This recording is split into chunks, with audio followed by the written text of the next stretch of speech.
Hello faithful viewers and welcome back to another Transformers review. This one is long overdue in my opinion. I've been meaning to look at this guy for a very long time and I've just been putting it off and off and off, mainly just because of the size class he is. But this guy is the Studio Series Revenge of the Fallen Grindor. But before we look at the figure, I've managed to get his box out of storage, and by storage I mean on top of my wardrobe. So this is Grindor's big ass box. You can see a render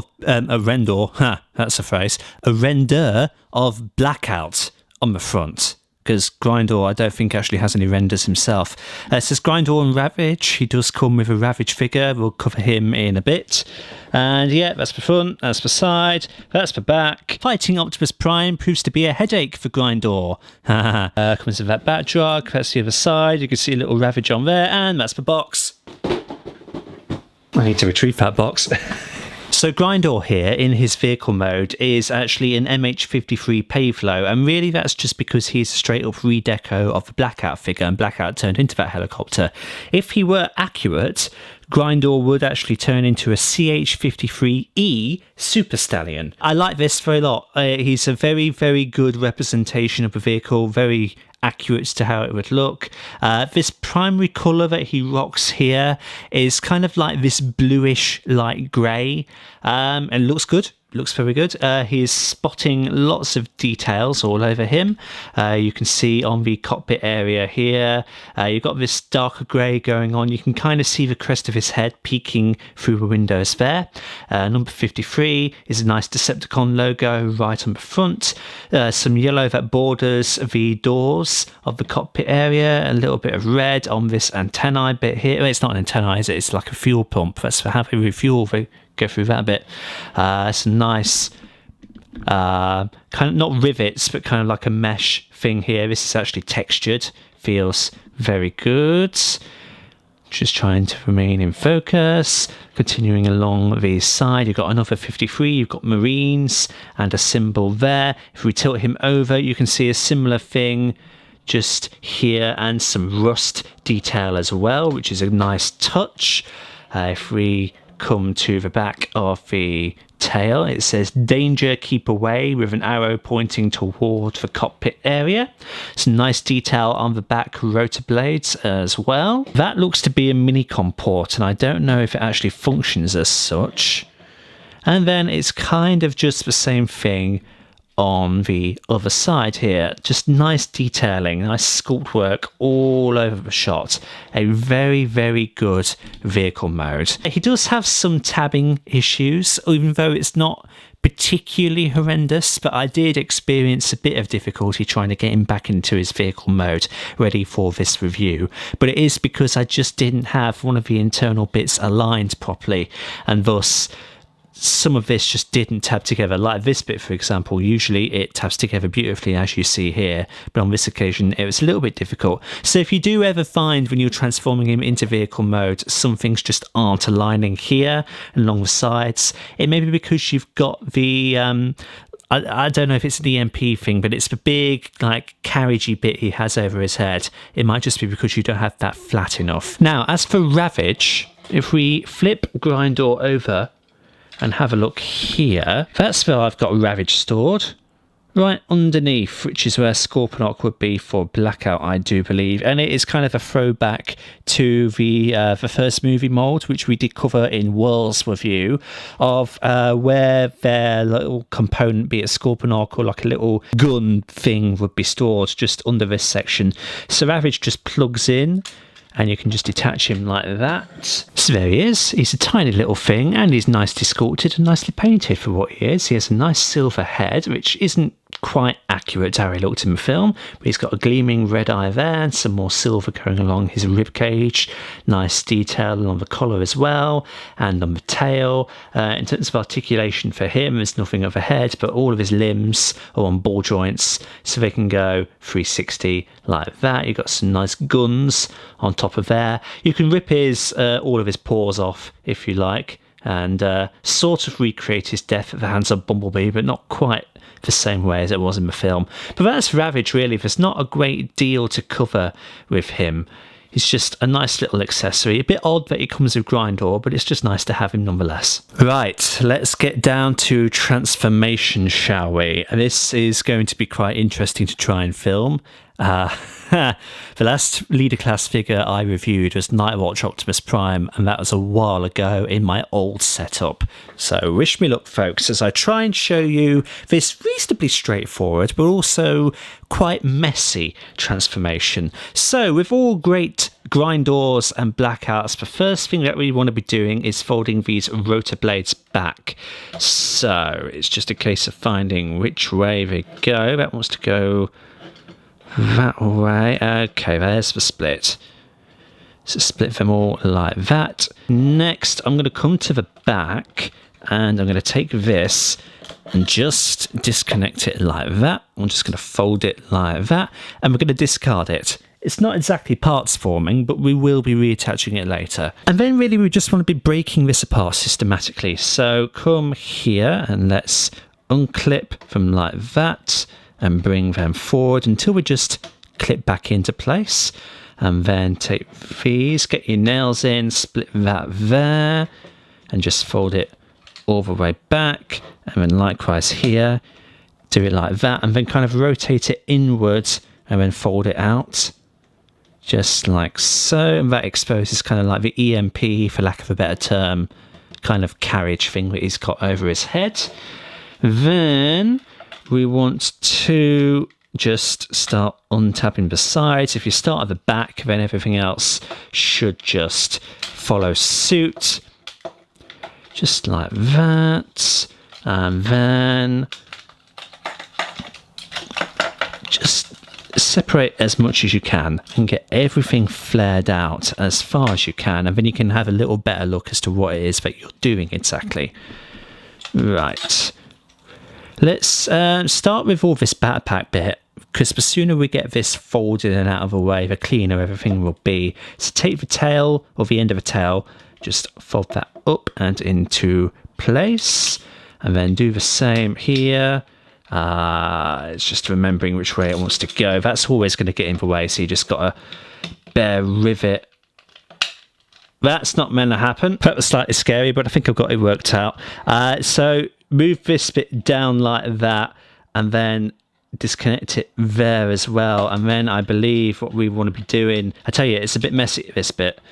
We want to just be hinging all of that up and out of the way.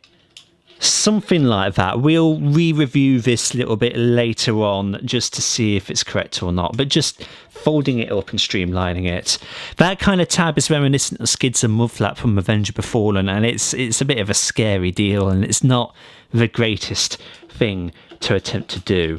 But now if we swing this around and use the tab or the port that is on top of that just to sit in the center of the rotor blades, that should actually stop them moving about. So now we've got kind of a nice secure fit going on there. So looking at the front end again, let's take the skirt piece and all of that and just hinge it down slightly. Let's work on the arms next, shall we? Let's flip those panels on either side up like that, just bringing them a bit more forward. Let's take the EMP, as I'm going to keep calling it, just bring all of that up and over like so. And then he kind of has like a little automorph sort of gimmick going on here. So if I just refocus the camera quickly and take the fuel pump area, if we just bring this down, then this should spring the head up. Here we go. Like so. I like that quite a lot. Harkens back to the good old days of Automorph and the first movie. Make sure the cockpit window flap is now fully back, and then you should be able to hook it under all of this, or at least eventually you will, because everything is a little bit of a mess at the moment. But we'll neaten all of this up in a bit. Let's have a look at the legs now that we've got this out of the way. So if I hinge all of this and try and keep them in the light, we're going to bring it all the way forward, keeping that silver flap out. and just plug him in there. Ratchet the legs forward, and then we want to be turning it, or turning them, that way. Having a look at the feetums. Let's take the landing gear, of which he does have some, fold them up so that they are out of the way. And then take these panels, which were the sides of the chopper. Let's bring them down, just with a little twisty turn. Then rotate them 180 degrees, slap them back in. But before you fully do that, bring the knees out like that. That's kind of like an automorph sort of thing, and it's going to bring the feet into place because it's all a piston system. Do the same thing here. Let's rotate that and let's plug that back in. And then just on the ends here, we're going to wiggle these off. He says, all right, we got it. Just rotate that there. I'd prefer it if these did tab in here. They don't, unfortunately, so they do just flop about a bit. Oh well, nitpicks. Right. Give him the old chicken legs for stability. Oh, he's obviously going to be a bit floppy at the minute because we've not sorted out his top half. We're getting there though. We are making a lot of progress. I want to make sure that's all tabbed in. I want to just flare these out a bit more. Right, let's get the arms sorted next. So, unclip them like that, bring them down here, bring all this forward, make sure it's nice and tabbed in, neaten this up as you go, rotate this so the rusty part is on the front.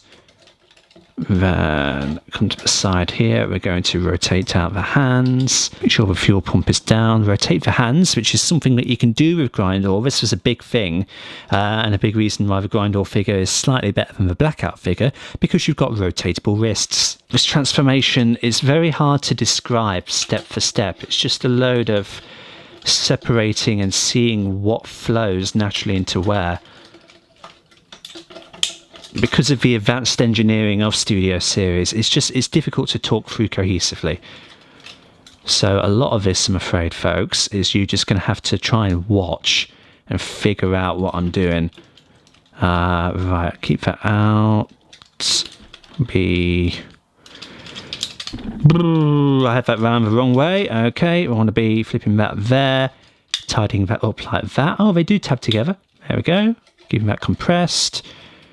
Rotate the fist. Just checking to see if I had them tabbed in. That arm I didn't. Now I do. Okay, so you can see he is almost done.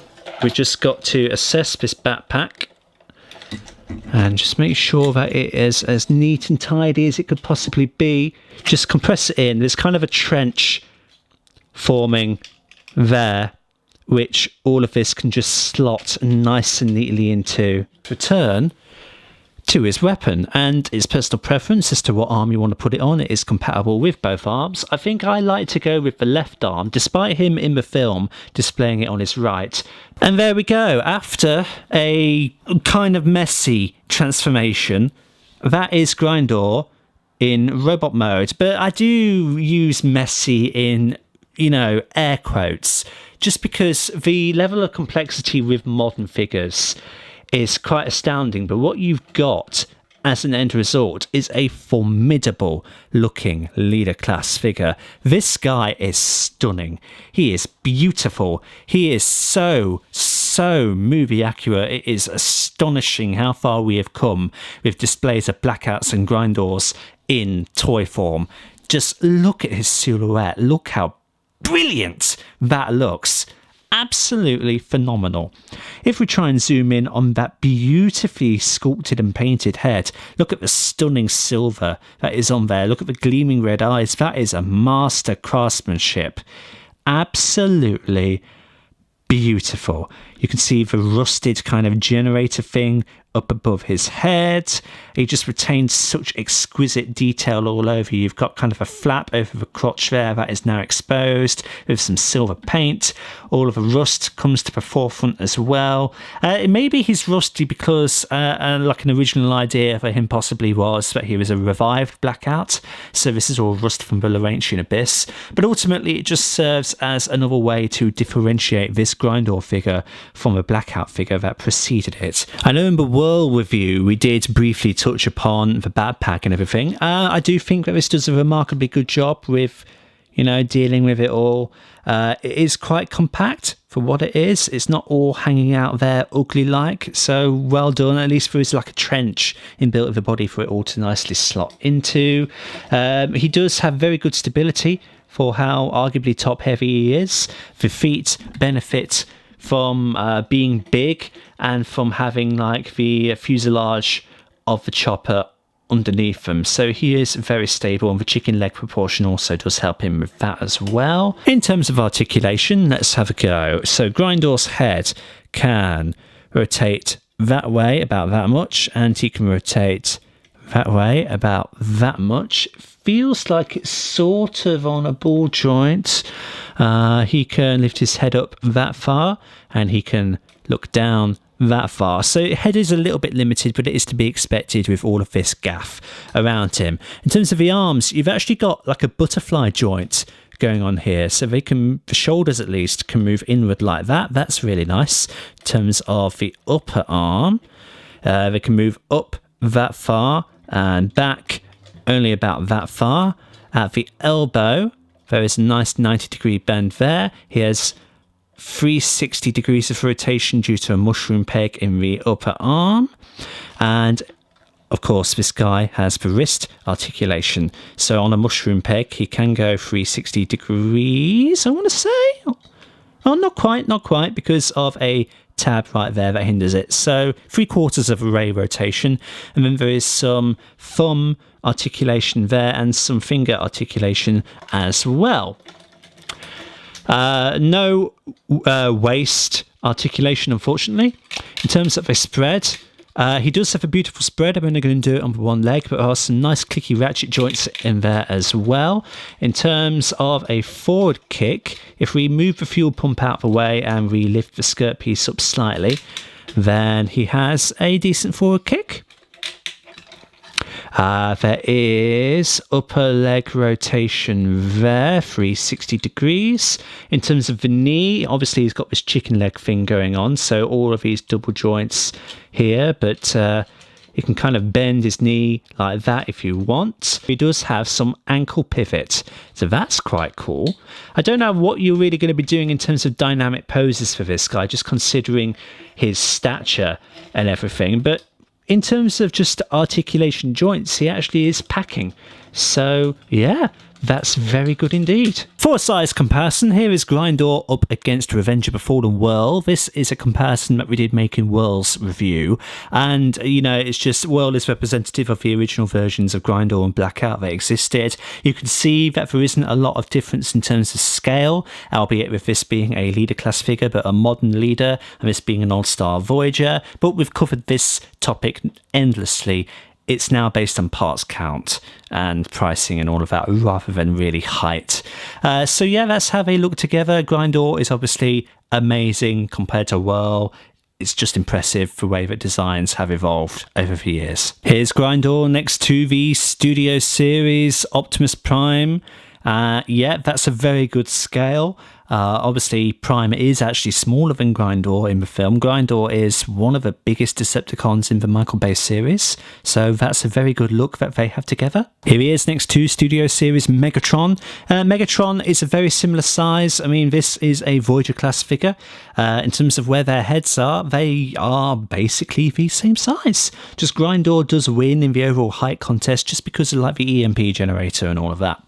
So, and in the films he did tower just above Megatron as well. So yeah, they look excellent together. I don't have a movie Starscream. I know, it's shocking. Once upon a time, I could have picked up the Revenge of the Fallen Voyager class. Kind of regret that I didn't. I got Demolisher and Ironhide instead. But what I do have is the Revenge of the Fallen redeco of the first movie Starscream in Ramjet. So yeah, just to round out the forest fight comparison that seems to be going on in this video, here is the best representation of Starscream I've got, and that's actually not too bad of a scale either. You know, Starscream is arguably one of the bigger Decepticons, so Ramjet pulls this off decently. While obviously the styles are very different, this is a first movie figure next to a modern studio series. It looks a little bit weird, but could look worse. Now comparing a new leader class style figure to an old leader class, here is Grindor up against another version of his boss. This is the first movie leader class Megatron. So this scale doesn't work at all, because this Megs towers above Grindor.